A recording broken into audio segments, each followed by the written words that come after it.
Okay. We are now moving on to the physics section, or I guess it's a chapter, but it's really short. So I'm just gonna read the first physics immediately after.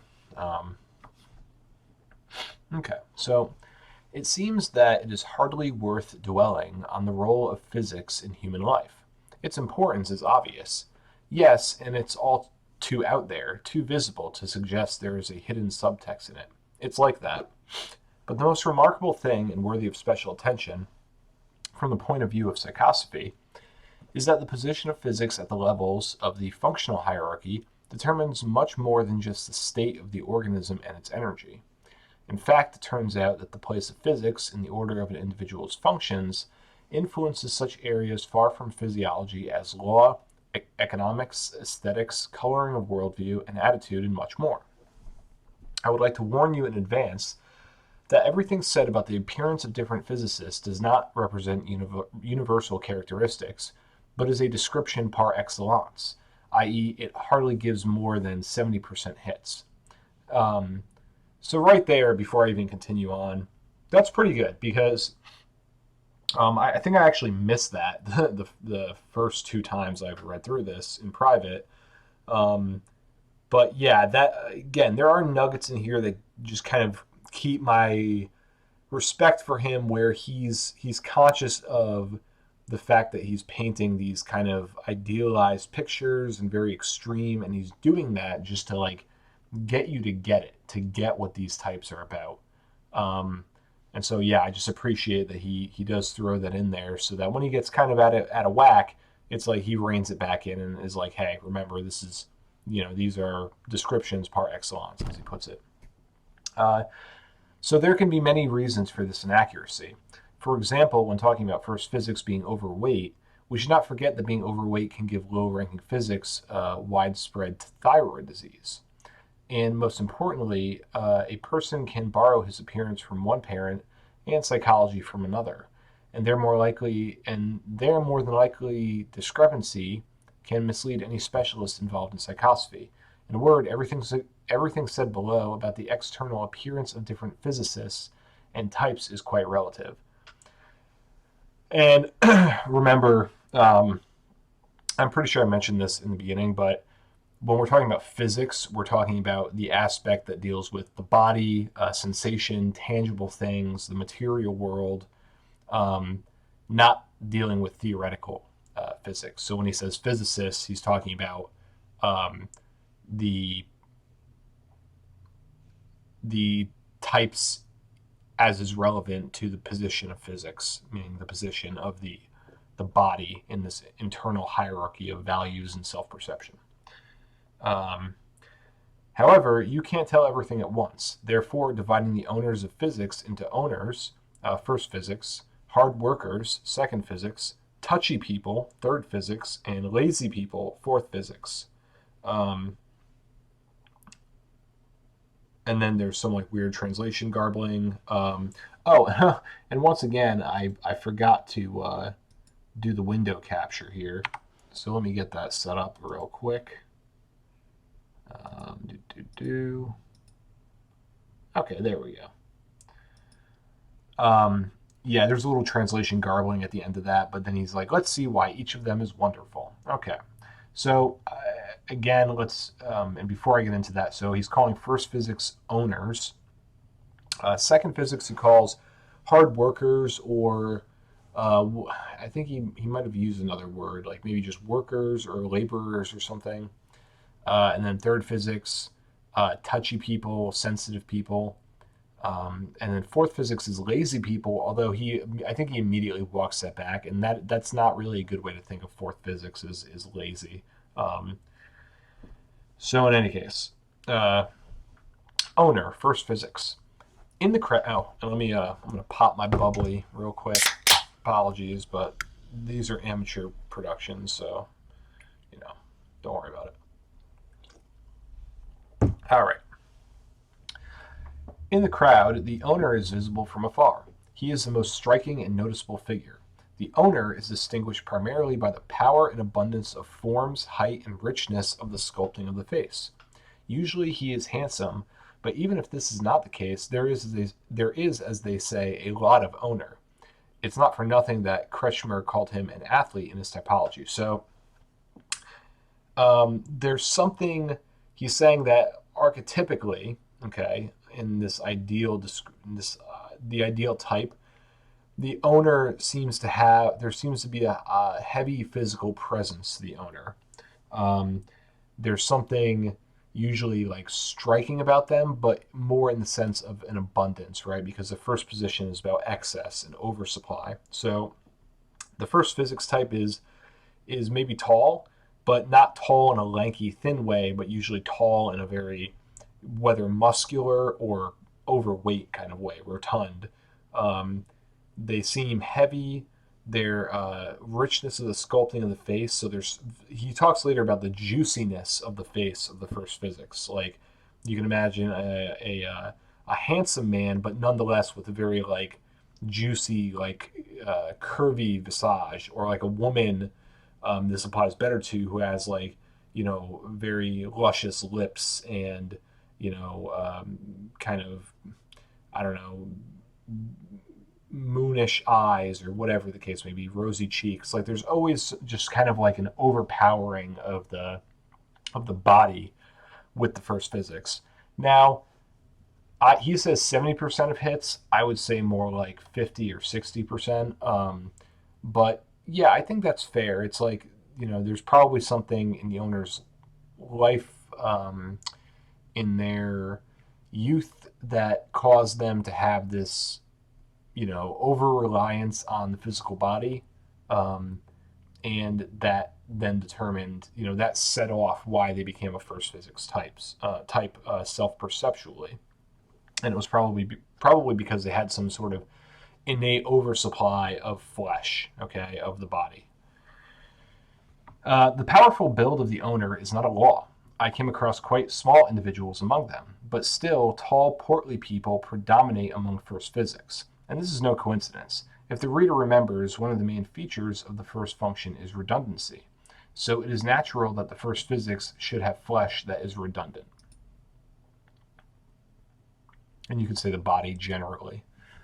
However, this excess does not immediately become obvious. Outwardly, the owner child is no different from his peers. He is usually thin, slender, and long-legged. The first external signs of the first physics begin to appear with the beginning of the process of puberty. The shoulders and hips widen. The buttocks becomes flat. And that I don't really understand why the buttocks would become flat when everything else is becoming bigger, but whatever.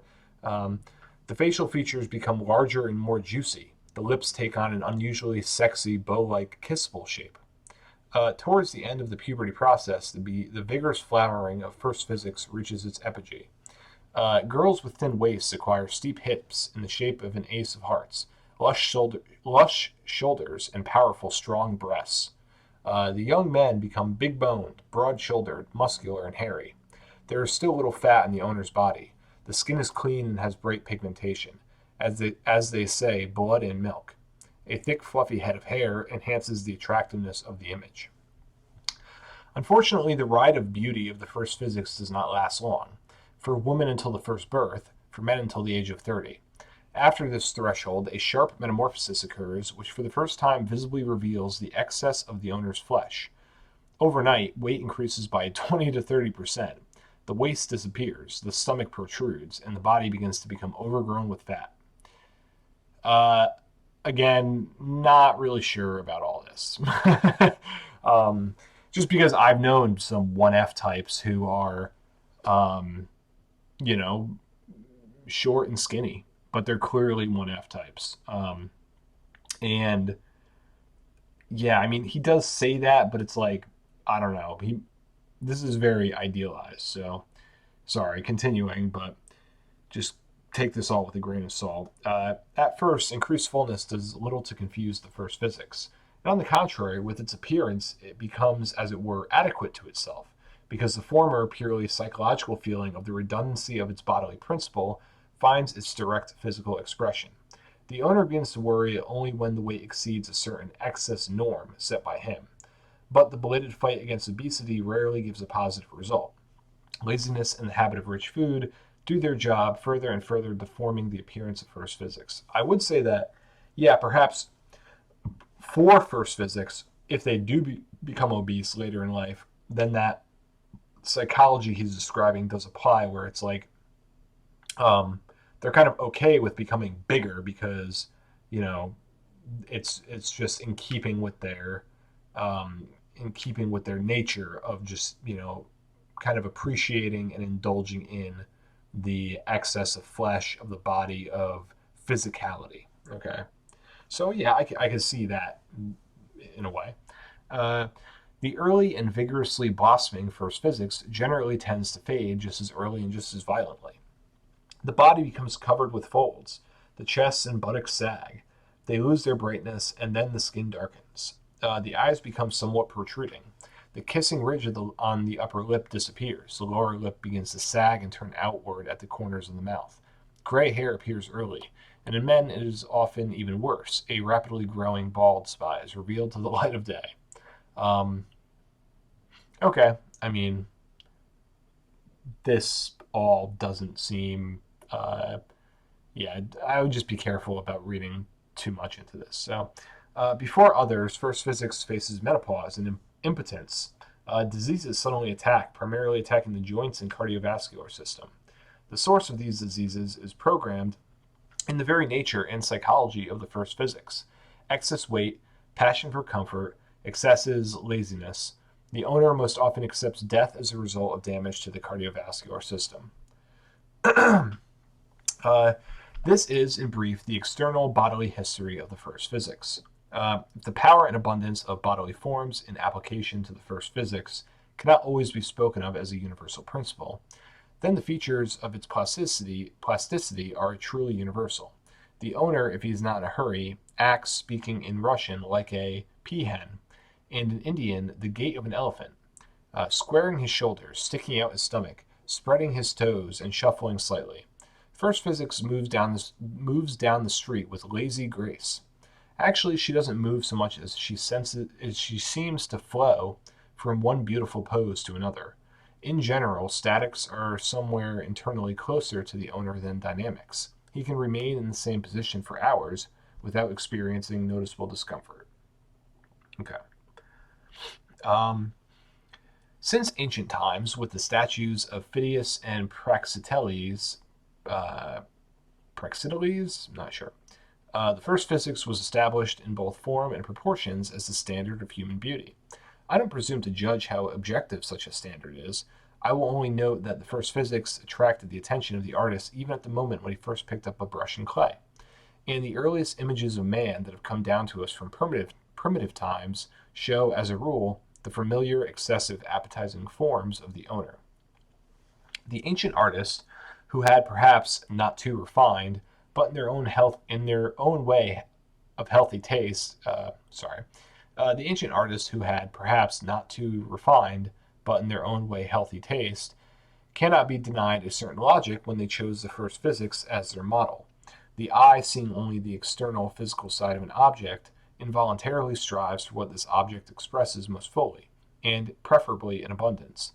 And the appearance of the first physics perfectly meets these requirements, abundantly showing the outer side of a person. Here, I believe, is the main reason for its noticeable influence on the formation of the anthropological aesthetic ideal. Now artistic taste has changed. It has become subtler, and images of naked first physics have moved into such less prestigious areas as kitsch and pornography. However, the number of their connoisseurs, recruited primarily from among the owners themselves, has not decreased.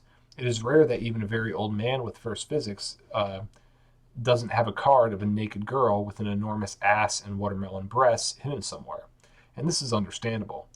Looking at such a card, the owner is not so much seduced as identified, seeing on it a young being akin to himself in both body and spirit. To some extent, I mean, I do kind of grok that with my experiences with first physics types. Just that, basically, that entire those three paragraphs I just read. That all seems like, yeah, that makes some sense there. So, Uh, of course, interest in appearance begins with the first physics student and accompanies her throughout her life to the grave. Knowing what constitutes the most spectacular side of his nature, the owner takes care of his appearance with full dedication until the end of his days, exposing everything that can be exposed, sometimes reaching the point of exhibitionism in this endeavor, emphasizing with the cut of clothes what cannot be exposed, abusing the brightest makeup colors and the most tart perfumes. And let's not be too harsh on the first physics for this. The unconscious demonstration of the redundancy of the first function is common to everyone. The only difference is what it is. Okay. Um, Caring about one's appearance, however, does not prevent the owner from being very sloppy and neglecting hygiene, especially in everyday life. And such a split is quite understandable, because caring for one's body in the first physics coexists with absolute confidence in the self sufficiency and extreme goodness of one's physical nature, which does not require any embellishment in the home environment. And so, good. First Physics thinks lazily when it comes to soap and a comb, and wrapping himself in a greasy robe, lies down on the chronically untidy bed. Yeah, so basically, First Physics, they are complacent, like all the first functions. So their mentality is often like a good enough type of mentality where if it feels good in terms of like sensation, then they identify it with good and becomes habitual, and they can fall into potentially unhealthy or unhygienic patterns. That being said, a lot of first physics types I know are quite hygienic and somewhat tidy. They have their own like methods of tidiness. Maybe that differs from the more neurotic tidiness of like a 3F, but yeah, I mean, I don't know. Maybe there are plenty of first physics types, and I do know some who are quite messy. Um, but yeah, that kind of like either way, they are identifying what is good to do with what feels good. Now the thing is, oftentimes listening to your body and what feels good is a good idea because your body has a certain wisdom to it. However, um, there is a long term wherein just listening to your body is not good because your body can give you like false signals. So I think what he's saying is that the first physics falls into a complacency of listening to these more short term sensations, and those can lead them astray potentially. Another reason that attracts both actually, let me take a sip here. Okay. Another reason that attracts both the artists and us mere mortals to the first physics is speculative in nature and in fact turns out to be pure delusion. The fact is that the powerful loins of men with first physics, the steep hips and full breasts of women, are associated by an outside observer with the ability to abundant fertility, a thing that has not lost its meaning to this day. However, there is a mistake here. No, it is not difficult for male owners to have children, and female owners endure childbirth easier than anyone else. The point is not in physiology, but in the absence of the first physics' internal psychological attitude towards abundant fruiting. The owner has a poorly developed love of children, and if it is his will, he makes do with one child. Honestly, that is mostly the opposite in my experience with first physics types, men and including women. Um, I've known multiple FEVLs and FELVs who very much play the classic like mommy type figure with multiple children around their hips, um, and they just really like fall into that stereotype. And I just don't see this at all. I don't see it with 1Fs that I've known. So I just wouldn't. I kind of just tune whenever he's talking about like children and reproduction. I've noticed that you really have to take it as just an analogy and kind of abstract the idea because it does not seem to pan out with actual like fertility. And it seems in the modern day, there's a lot of, I mean, there are massive, you could say fertility problems, maybe it's a good thing, but there's a massive fertility slowdown happening in the developed world, as well as in places like China. And fertility seems more related to, um, you know, particularly for women, whether they went to university and whether they live in a city, and their political leanings and religious leanings, especially. Uh, and yeah, it has far less to do with psychosophy. So I would ignore the stuff about having kids. Uh, this paradox is explained by the effectiveness of first physics, striving more for the result than for the process. The owner subordinates his reproduction to this principle. One child is already a result that once and for all certifies the usefulness of the first physics in terms of reproduction. Is there any reason to replicate the same result, essentially without adding anything to the previous one? This, or almost such a scheme, scrolls through the subconscious of the first physics when the question of a second child arises.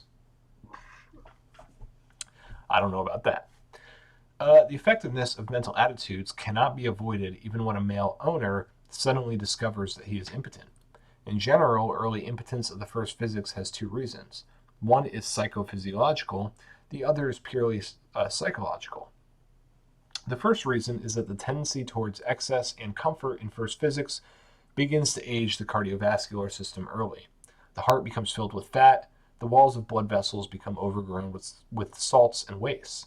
And since male potency depends entirely on the work of the cardiovascular system, uh, maybe predominantly, but I don't know about entirely, its premature decline in first physics is not difficult to predict.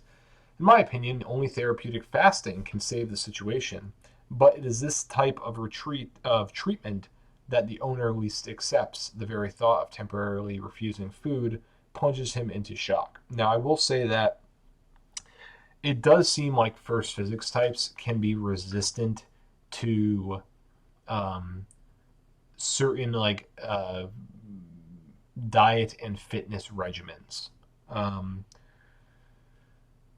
and he talks about this, and I think other people in the psychosophy world have talked about it.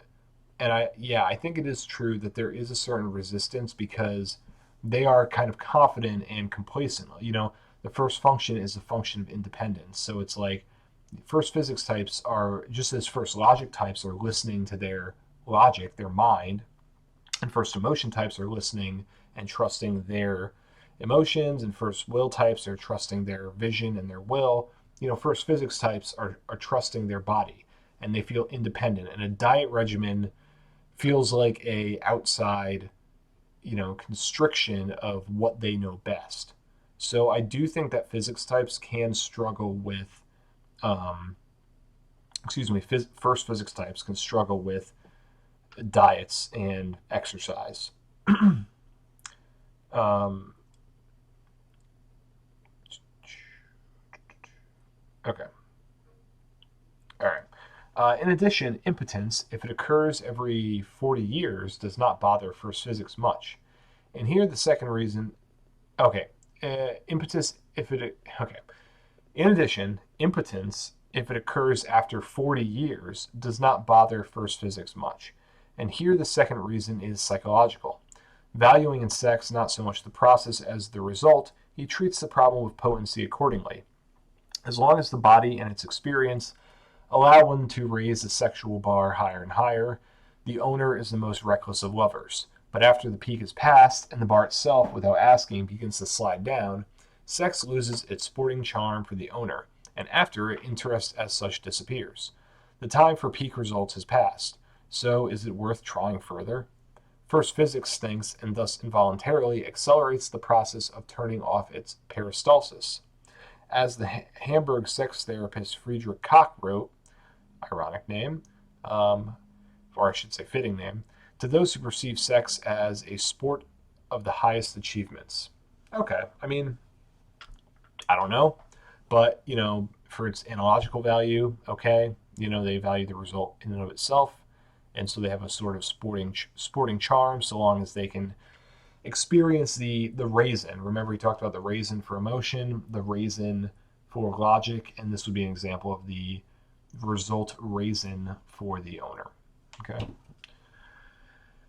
Some other specific features of the intimate life of first physics are also determined by productivity. I think it is needless to say that her sex is powerful and abundant. However, it must be warned that it is contradicted for partners with processional physics, because the sex of the owner is rough, mechanical, economical, businesslike, monotonous, aimed at quickly achieving a result, orgasm, and almost indifferent to what precedes or follows this peak of pleasure. By analogy with the activity of any first function, egoism, sportiness, the spirit of violence, and competition are inherent. It was not for nothing that Emperor Domitian called sex bed wrestling. Okay. Don't know if I can verify that, but maybe people type 1Fs listening can, they can decide for themselves if that's true. The love affair of the first physics is always monological, even when the partner manages to convince the owner to think not only about his own pleasure, but to somehow respond to the requests of the opposite party. He remains faithful to the monologue form of intimacy. The difference is that to the formula I take, I give is added, but the dominant I remains unchanged. Erotica is not conceivable for first physics in such categories as we, dialogue, co-creation. Okay, so they're either taken or they're given. They're not, collaborating in sex. Okay. Roughness, as was already mentioned, is also an indispensable companion of the first function, and therefore of the first physics. In the latter, it is expressed in low sensitivity, thick skin of the senses, hearing, touch, smell, etc. The owner is a sensory hippopotamus, and this circumstance also affects intimate life in its own way. Firstly, the surface of the body of the first physics is poor, both in area and in the number of erogenous zones, which of course does not add excitement either to the owner himself or to his partners, and breeds love, laziness, drowsiness, and coldness. Secondly, women with first physics, especially those without children, often do not know what an orgasm is, and apparently the majority of women who, according to sexology, suffer from anorgasmia are precisely owners. The reason is mentioned above, the thick skin of first physics. Grain of salt, people. Although the situation, I think, is not hopeless. Sofia Andreevna Tolstaya, for example, judging by her diaries, began to experience orgasm only when she was over 30. And I'm sure it wasn't the husband who was the reason for this, although few could compare with Tolstoy in terms of love fervor. So I guess it was Tolstoy's wife. Most likely, Tolstaya was brought to orgasm by frequent childbirth and breastfeeding, which in the end thinned her bodily perception enough to achieve extreme contraction of the so-called orgastic cuff, from which, according to doctors, orgasm occurs in women. Third, thick skin relieves the owner of physiological jealousy. By the way, the section on 1F and 2F are really funny when it comes to all the sex and body stuff, which obviously that's a little late to say, but third, thick skin relieves the owner of physiological jealousy. The key word here is the physiological, because contrary to popular belief, jealousy is a complex, multifaceted feeling, and betrayal is not always perceived as a blow to physics, and maybe, depending on the psychotype, it is not perceived as a blow at all. So, due to thick skin, the owner is not physiologically jealous. The knowledge that someone else is enjoying the caresses of his regular partner does not lead to physiological rejection, a feeling of disgust, or a feeling of the impossibility of continuing intimacy. In the case of betrayal, if anything worries the owner from the point of view of physics, it is the issue of sexual superiority over a rival and the right of primacy in possession, i.e., he is ready to come to terms, I guess, with it.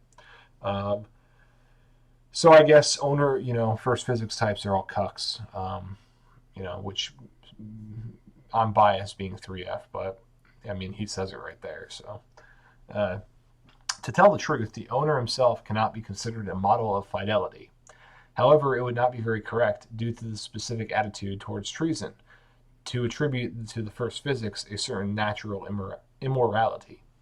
The nature of the owner's sexuality is such that he cheats without seeming to cheat. It is possible to change and establish dialogue. As for the intimate monologue of the first physics, it obviously excludes dialogue and therefore treason. Okay? Sex of the owner is not a matter of two, but of him alone. Therefore, no matter how many partners there are, The main thing is that betrayal of yourself, your beloved, does not happen. Okay, so the main thing is that the betrayal of yourself, your true beloved, does not happen. Okay, don't know, but take another sip.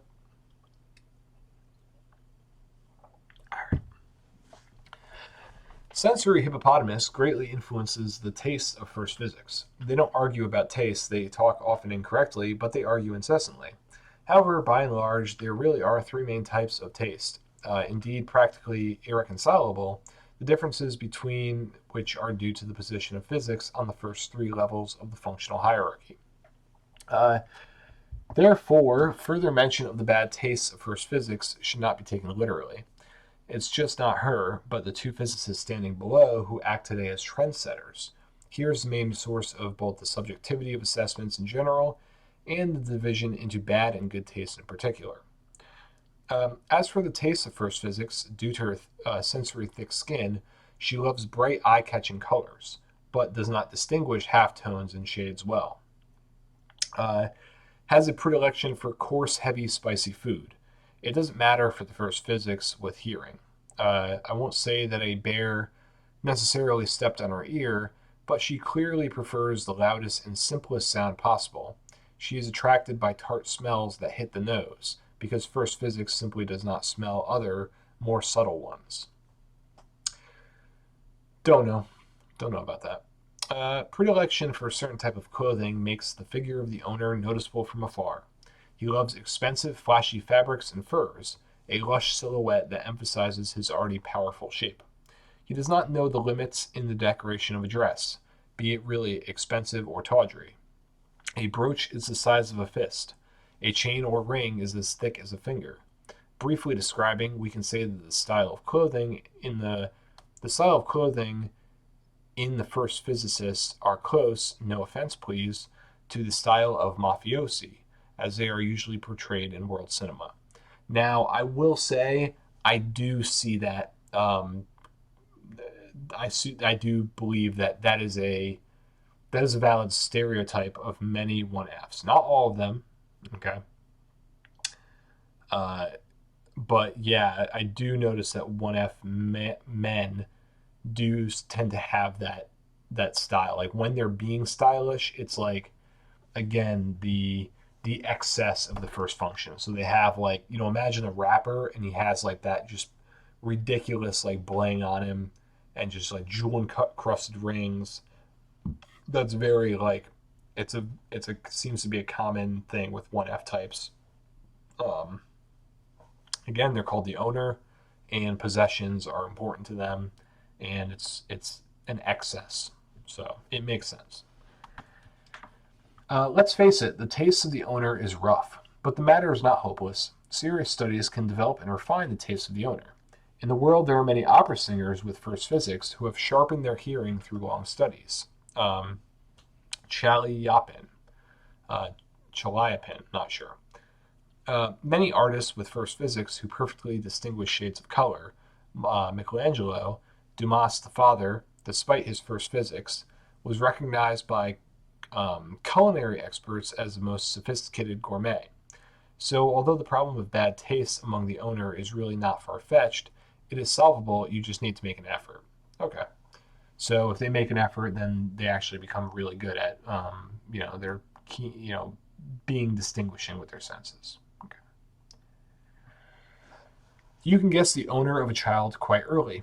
If in a kindergartner yard sandbox a child, excuse me, whose neighbor has stolen a toy, silently, without any preliminary negotiations, punches the offender in the ear, then the parents can be congratulated. Their child has first physics. The mechanism of such a forecast is explained very simply. The first function in conflicts is the main and first weapon to be drawn. Therefore, it is natural that in the event of a collision, the owner's first impulse is to try to influence events by force. Children resort to them especially often, since they, not yet aware of the social taboo on violence, do not consider it necessary to restrain their first and completely natural impulse.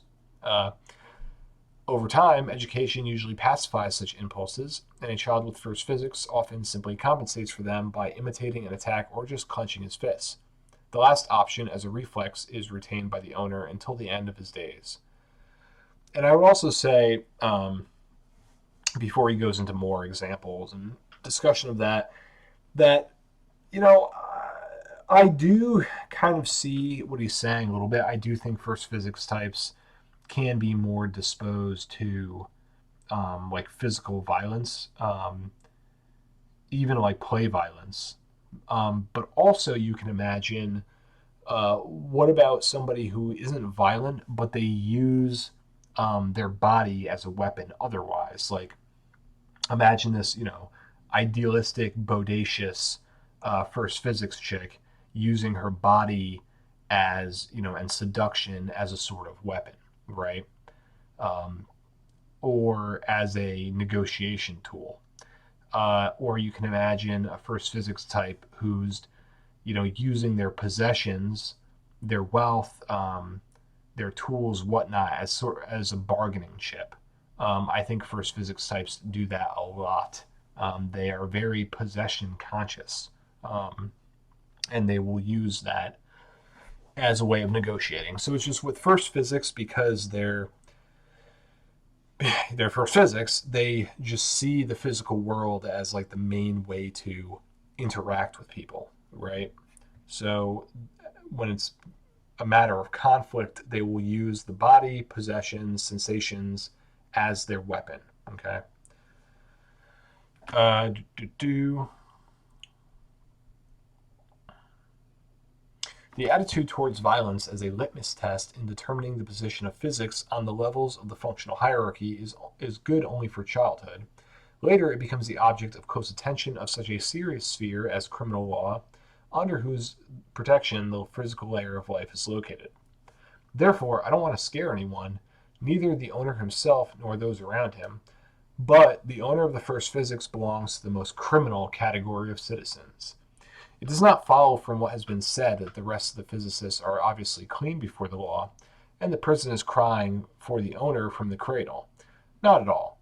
Much in the fate of the owner depends on the order of other functions education, the effectiveness of law enforcement agencies, the economic model of society, and much more.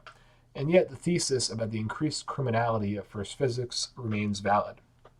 Because only for her, when a problem arises, an unconscious impulse instantly provokes the temptation to solve it through illegal means or illegal actions.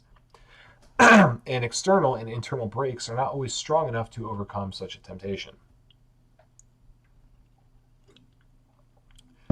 The impulsive tendency to violence is clearly visible in one harmless example from the lives of both Dumas. One day, when Dumas the father was sitting at work, little Dumas the son involuntarily interrupted him with his loud crying. Dumas the father's reactions was quite in the spirit of first physics. He silently took his son by the collar and threw him on the bed. Of course, this act of the writer was not subject to trial, but it is a good illustration of the thesis about the impulsive tendency of the first physics to violence. The impulsiveness of this tendency is indicated by an even less beautiful episode from the life of Alexander I. One contemporary of the Tsar described the parade of the guards after returning from a campaign. Finally, the emperor appeared, leading the guards division on a glorious red horse with a drawn sword, which he was ready to lower in front of the empress. We admired him, but at the very moment a man ran across the street almost in front of his horse. The emperor gave spurs to his horse and rushed at the runner with his sword drawn. The police took the man to task, meaning the guy who ran across the street. We did not believe our own eyes and turned away, ashamed of our beloved king. I involuntarily remembered the cat, turned into a beauty, who, however, could not see the mouse without rushing at it. It has already been said before about the cruelty and selfishness of the first function. Both of these qualities, to be honest, are fully inherent in first physics. It is easier for her than anyone to kill, rape, rob, or steal. But easier, of course, does not mean doing something like this. The vast majority of owners are law-abiding and do not pose a danger to others.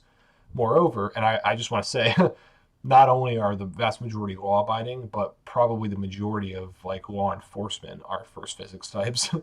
Moreover, I want to bow deeply and sincerely sympathize with the law-abiding owners for their almost daily feat of overcoming themselves, for chronic violence against the most powerful side of their nature. Agree, without much hope of success, insisting, convincing, asking, where everything seems to be simply and easily, quickly resolved with one blow of a fist. Isn't it torture?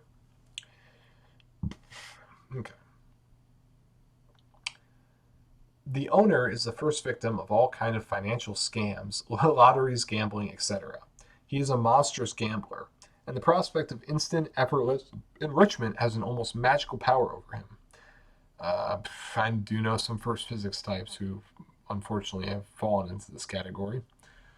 The temptation to miraculously pump up pocket muscles prevails among the owner over all arguments of reason, which is understandable, since for him physics by definition dominates over logic, as well as over all other functions. Of course, depending on the degree of trust and logic, the involvement of the owner in projects of financial mirages varies. But if with the first physics logic is the fourth, then the example of Balzac, who spent his whole life rushing through fantastic projects of instant monstrous enrichment, will not be the most curious. Um, so yeah, as it turns out, I guess XE first physics types have a real gambling problem. But he also accuses Pushkin, who is an EFVL, of gambling problems, and he makes it work with that type. So yeah, maybe it's not just 1Fs that are. It's also kind of like 1F and 4L, and then of course combined, it's like the worst case. Okay. Usually not taking other people's pains and troubles too seriously, the owner, like no one else, acutely experiences his own property and physical losses. Even minor blows to physics, the pillar of his personality, are often perceived by him almost as the death of the universe. I think that mass suicides during stock market crashes are mostly committed by first physics. In any case, other physicists take money less seriously. And notice here again, the first function is others negative. So, like the third function, and it has a certain protectiveness and potentially vulnerability. It's guarding of its vulnerability. So, if someone is taking their physical losses very seriously and anxiously, you don't want to always, say, well, that's more in favor of third physics because it could be in favor of first physics as well. Uh, what can we say about stock market crashes? Even a slight cold smears the owner all over the wall, sometimes driving him into hysterics. From the outside, and in the opinion of other physicists, such an increased reaction to a simple malaise is theater, a game, a provocation with the aim of rousing pity. But in reality, this is not the case. Discovering a weakness, a defect in the strongest and best side of one's nature, is a tragedy for any person. In the case of the owner, such a side is physics, and therefore his excessive worries about minor ailments are so natural for an outsider. Okay. Do, do, do. Here, I would like to once again express to the owner my most sincere and warmest sympathy. After all, it is physics, like no other function, that is subject to blows of fast flowing time. There are no options. Years can add intelligence, preserve strength of spirit, and freshness of feelings. But there has never been a case where they added or preserved someone's youth, beauty, strength, or health. Therefore, the tragic evolution from an optimist and a merry fellow to an irritable, gloomy creature with an apocalyptic view of the world, associated with the destruction of his support, is almost inevitable for the owner. Chekhov's example is quite clear here. Under the weight of aging and the growing tuberculosis process, he quickly went from the splashing fun of Antoshi Chakonte to the classic singer of Twilight and Melancholy. Um, and then the translation kind of gets cut off there. So, first physics, to put it mildly, is somewhat stingy. How far her stinginess can go in each individual case, I cannot judge. There is no norm here. The range is enormous, from barely noticeable prudence to truly pathological greed. In any case, any owner is a complete materialist, better than anyone who knows his benefits and the value of money. President Reagan's famous phrase regarding the free school lunch program, "There is no such thing as a free lunch," ideally expresses the sober, purely pragmatic view of the problem of material mutual assistance characteristic of first physics. Although the owner is stingy, he is not one of those who is ready to endlessly work to replenish his coffers. The personal economic credo of the first physics can be formulated as follows. The main goal is to achieve 120 to 130% of the level of well-being of the social group to which you belong. That is, first physics wants to live somewhat better than those around him, but the percentage of property surplus should correspond to the percentage of self-perception of his physical surplus. But then stop. Having achieved an external result adequate to the internal sensation, the first physics thereby quenches the thirst for acquisition and willingly switches the freed up time and energy to the implementation of processional functions, so that the owner, being neither an ascetic nor an altruist, at the same time has by no means infinite and fairly clearly defined boundaries of material demands. Yeah, I can see that in my experience with 1F types. And I guess it's also worth mentioning that in psychosophy, money is predominantly considered a under the sway of one's physics position, which makes sense to the extent that money is kind of like think of like cash money. Think of tangible wealth, like wealth you can hold, like gold bars, real estate.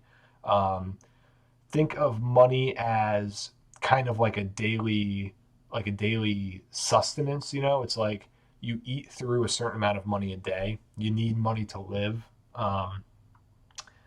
That is the sort of way in which money is associated with physics. So what he said there, I don't need to repeat it or to recapitulate it. I think he said it fairly enough. But just to emphasize here that the reason why the first physics type is somewhat complacent with wealth in that way is just because being a little bit better off than your milieu has a certain definite physiological effect on yourself, right? Whereas once you start striving to be like uber wealthy, at a certain point you stop being able to enjoy physically all of your wealth. It begins to escape your physical sphere around you. And for that case, that becomes more about power. It becomes more about volition. And when money is about, like finance and about accounting, well, then it's more of like a logical thing. And rarely is emotion involved with money, except maybe poetically or in terms of in times of like maybe relationship conflict potentially. But so essentially, what he's saying, yes, it makes perfect sense that the first physics will be satisfied with just being a little bit wealthier than their surroundings, just because that's enough to give the actual physiological effect of what money does.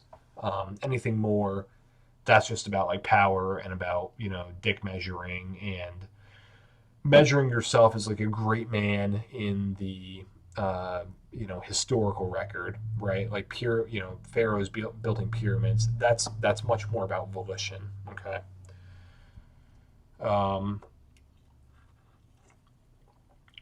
In this regard, I will allow myself a little advice to parents of children with first physics. If you want to see your child harmoniously developed, try to make him feel somewhat more secure than his peers. A child needs little, but the effect of such feeding can be enormous. A well-fed child, having received an adequate financial result for himself, will quickly and more willingly switch to activities in non-material spheres. I don't think you should save money on children at all. But in the case of first physics, such savings are simply dangerous. Material hunger will completely drown out all their needs in the child and quite possibly lead to crime. An excellent example of an early solution to the problems of education of first physics is Goethe's childhood. The poet was well aware of his dependence on the level of income and somehow half-jokingly remarked that if he had been born in England, he would not have been born without an annual income of £6,000. Although Goethe himself could not complain, he was born into one of the richest Frankfurt families. But Goethe's luck lay not in this, but in the fact that his parents did not spare money for him. Feeling sufficiently wealthy, the boy turned to mastering all kinds of book wisdom, including those related to logic, which was painful for him.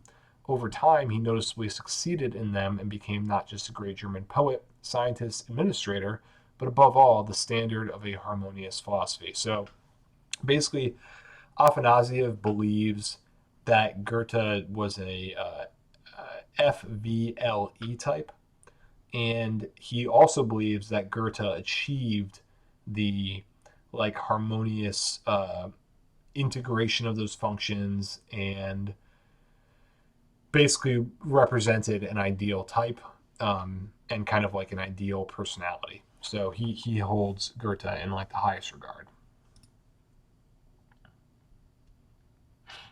Wow, this is a really long section. A strict individualist in everyday life, the owner remains so in his attitude toward to, the owner remains so in his attitude to the economic model of society. To use the usual terms of political economy, the owner is a born liberal. So what he means by that is a born capitalist. It's liberal in the European or older sense of the word. So a born capitalist, kind of libertarian, private property type. He is an unconditional supporter of private property and a small hunter of promoting all kinds of social programs. I'm not sure what that means, but I'm assuming it actually is supposed to mean he does not promote social programs, which would make sense because he's a individualist and a supporter of private property and a liberal, so he's not supporting welfare. When General Pinochet chose the words, "Chile is a country of property owners, not proletarians," as his motto, he thereby expressed not so much the views on economics that were instilled in him, but rather his personal sense of what was proper in the economy. And it was these feelings that were successfully projected onto the country's economic mechanism during Pinochet's reign. Even when the first physics becomes the helm, even when the first physics is at the helm of a state with a system that obviously does not allow private initiative and social injustice. Yeah, there's a lot of like reverse O's here. Even when the first physics remains at the helm of a state with a system that obviously does not allow private initiative, and social injustice, meaning it doesn't allow, it's a welfare state basically. Nonetheless, first physics remains itself. The difference is that in this case, concern for the poor segment of the population turns into pure demagoguery, and the encouragement of private initiative is replaced by a more than lenient attitude towards theft. Brezhnev. So that does make some sense, actually.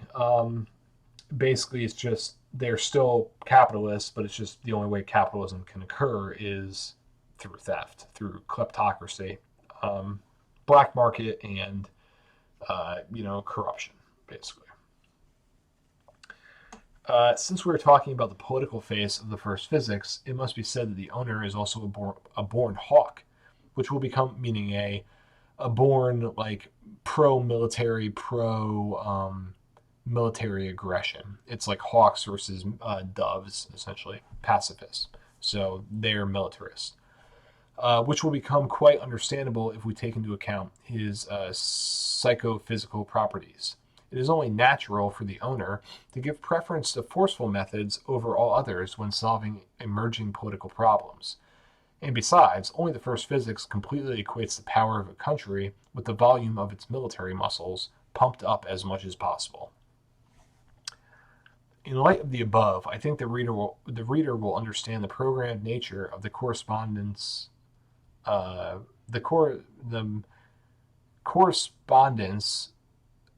He says nature of the correspondence militaristic duel. So basically, the almost militaristic duel-like correspondence between Reagan and Brezhnev. Since both politicians had first physics, The arms race during their reign was fatally predetermined. When Reagan was replaced as president by Bush, then in the absence of formal changes, Reagan was replaced by a fellow party member and vice president, there was a radical change in priorities. Bush, with his first logic, identified the power of the state not with the volume of weapons, but with the level of education, and made corresponding corrections in government programs. So even in politics, given the identity of the other components, the difference in the order of functions of its figures obviously predetermines a change in means and guidelines. Yeah, I mean, I could believe that. Oh. The owner is one of those who, as Goethe said through the mouth of Faust, only takes the matter seriously. Therefore, another noticeable sign of first physics from childhood is an unconscious but obvious craving for handicrafts, for subject studies. The owner child strives to try everything, to put variously, especially home crafts, through his hands. Easily grasping the essence of the matter, he begins to reproduce even relatively complex operations quite early with quick, confident movements.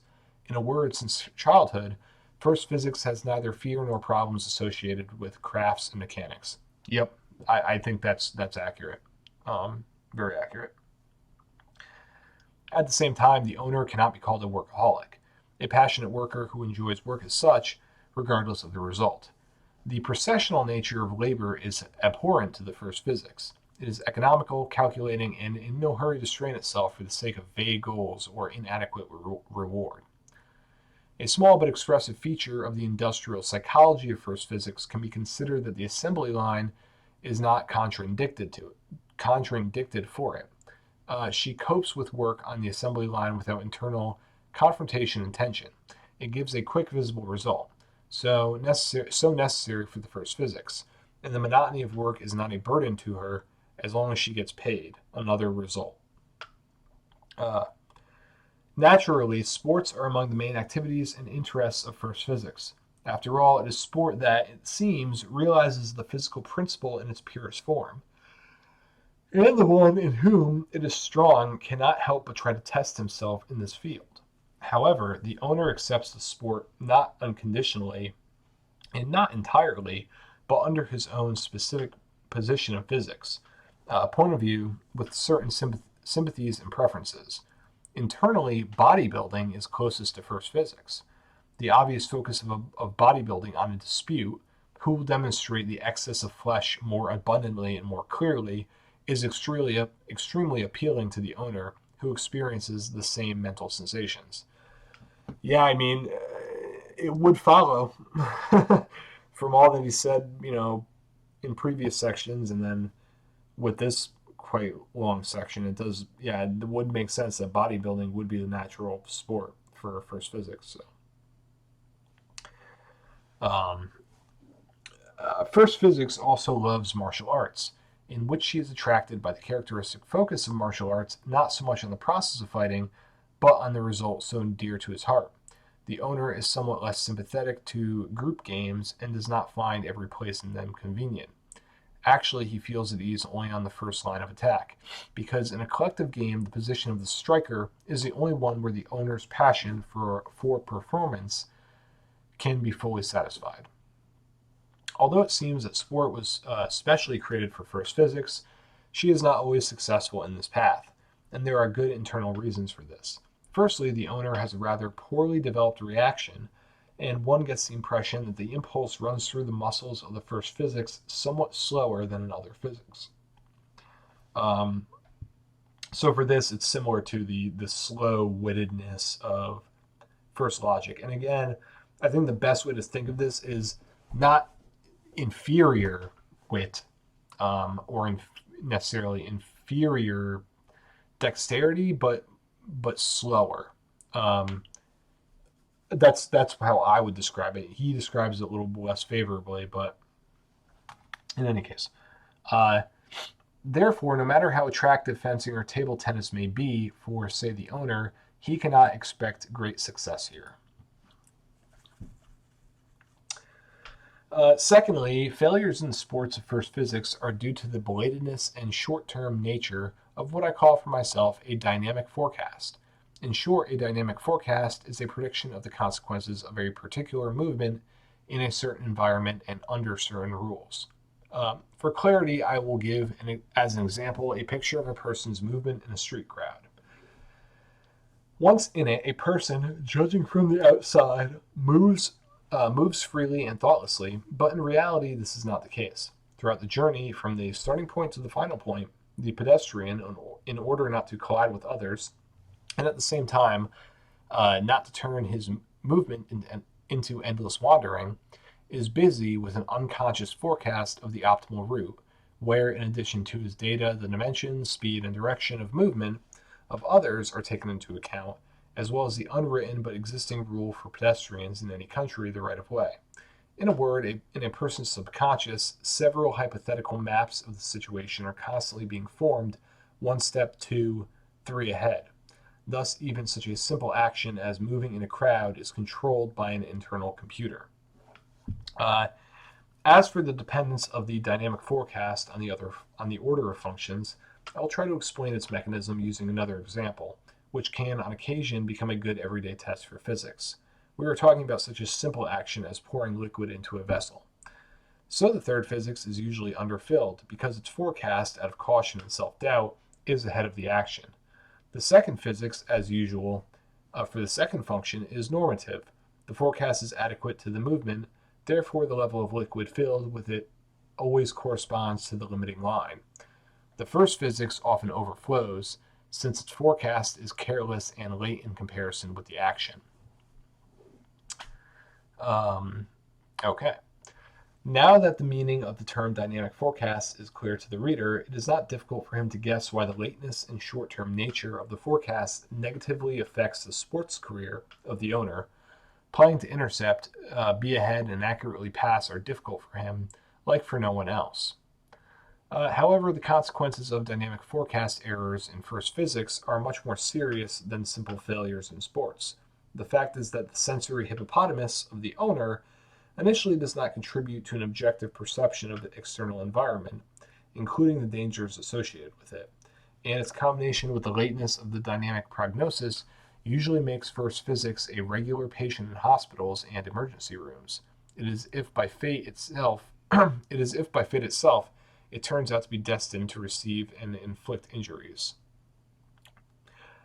I can see that. I do know of multiple, meaning more than three solid first physics types. Solid meaning my typing of them as first physics types is solid, that are like that. They can be kind of clumsy in a way, or just not even clumsy, but just like they're not like careful in a way. It is strange. Like he described it pretty well, like this whole dynamic forecasting thing. Um, but yeah, it's like they're not like realizing when they're about to get injured. It is strange, but accurate. One gets the impression that the owner's dynamic forecast mechanism is not prone to making mistakes, but is simply for the most part in a disabled state. I had a chance to observe such a scene. One of my good friends with first physics once took it upon himself to pull out a piece of reinforcement from a pile of construction waste for his own household needs. The reinforcement did not give in. My friend, getting irritated, increased his efforts, and looking at him, the further, the more I, an outside viewer, was imbued with the expectation of trouble. My friend pulled, without looking back and clearly without thinking about where his elbow would end up if the reinforcement suddenly gave in, i.e., there was no dynamic forecast at all. It ended, of course, as it should have ended. The reinforcement suddenly gave way, and the elbow crashed with all its might into the masonry stack behind. Ouch. If we multiply all these frightening circumstances by the quite natural passion for the owner to acquire all kinds of unsafe mechanisms and machines, cars, for example, and yes, that's true. I think they are like kind of, especially for men, they can be like car and tool collectors. Um, then the suicidal traumatic background against which the life of the first physics takes place will appear even more clearly. So he ends that section on a kind of dismal, morbid note. Yeah, that one was really long, or it felt long. My voice is kind of giving out. But yep, that was first physics, and yeah, I'd say it was overall pretty decent. So moving on,